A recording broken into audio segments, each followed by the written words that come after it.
बबीरू नगर पंचायत अध्यक्ष पद के लिए कांग्रेस प्रत्याशी ने प्रचार में झोंकी ताकत, जनता का मिल रहा सहयोग। पूरा मामला जनपद बांदा के बबीरू कस्बे का है, जहां पर नगर पंचायत अध्यक्ष पद के लिए उपचुनाव कराए जा रहे हैं, जिसको लेकर नगर पंचायत के अध्यक्ष पद के लिए कांग्रेस प्रत्याशी रामनरेश मिश्रा ने चुनाव प्रचार में ताकत झोंक दिया है और जनता से मिलकर सहयोग करने की अपील कर रहे हैं। वहीं जनता ने भी समर्थन करने के लिए कह रही है। वहीं कांग्रेस प्रत्याशी रामनरेश मिश्रा ने बताया कि अगर मैं चुनाव जीतता हूं तो सभी 16 वार्डों पर विकास करूंगा। बबीरू की जनता मुझे अच्छी तरह से जानती है और इस बार मेरे चुनाव चिन्ह हाथ का पंजा पर मोहर लगाने के लिए तैयार है। बांदा से संवाददाता अखिलेश सिंह की रिपोर्ट। आप कांग्रेस द्वारा पार्टी से चुनाव के लिए प्रत्याशी घोषित किया गया है, आपको जनता का क्या समर्थन मिल रहा है? वर्तमान परिदृश्य में क्योंकि अभी चुनाव मतदान के लगभग 5 दिन शेष है, अब तक जो मुझे जनता का प्यार मिला उसको मैं समर्थन न कह के आशीर्वाद कहूँगा। और जब से मैंने बबीरू में समाज कार्य में अपने कदमों को रखा, राजनीति नहीं, राजनीति लखनऊ और दिल्ली की होती है और ज़मीन पे समाज सेवा होती है। मुझे अपने बबीरू के सम्मानित बुजुर्गों का आशीर्वाद और बबीरू के युवाओं का प्यार मिला, माताओं का आशीर्वाद मिला। और इस चुनाव में मैदान में जब मैं आया तो वह दूने गज के साथ, उत्साह के साथ वही आशीर्वाद प्यार मुझको मिला। किन चुनाव के मुद्दों को लेकर आप चुनाव मैदान में? मैंने पूर्व में भी बताया कि बबीरू नगर पंचायत में जो लगातार एक व्यवस्था चली आ रही थी कि जो भी चेयरमैन बनेगा निधियों का पैसा आएगा, उसका टेंडर कराएगा, टेंडर के आधार पर वो काम कराएगा। हमें इससे हटकर भी सोचने की ज़रूरत है। नगर पंचायत इस बबीरू नगर पंचायत का मुखिया इस बबीरू का सेवक होता है। खाली सीसी रोड बना देना ही उसका विकास नहीं।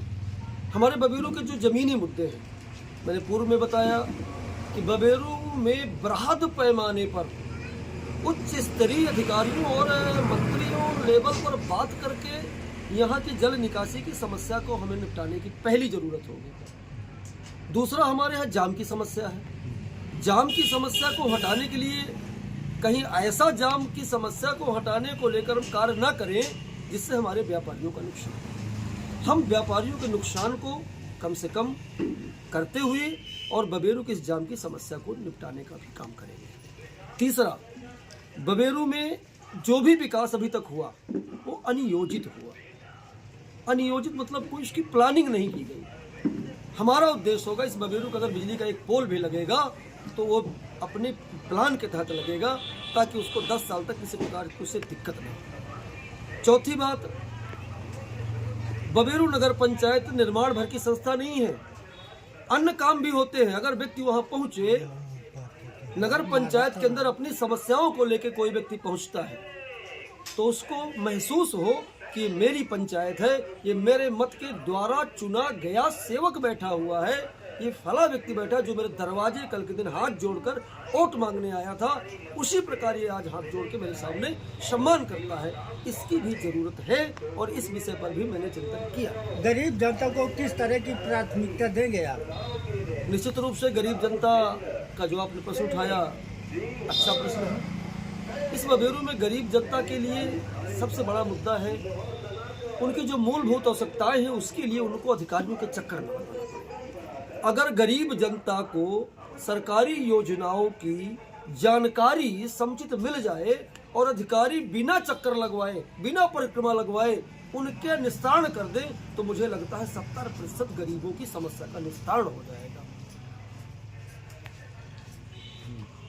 प्राप्त हो रहा है इस बबीरू में रहने वाला ऐसे कोई समाज नहीं है जिसका प्यार आशीर्वाद मुझको ना मिला हो और मिल रहा हो।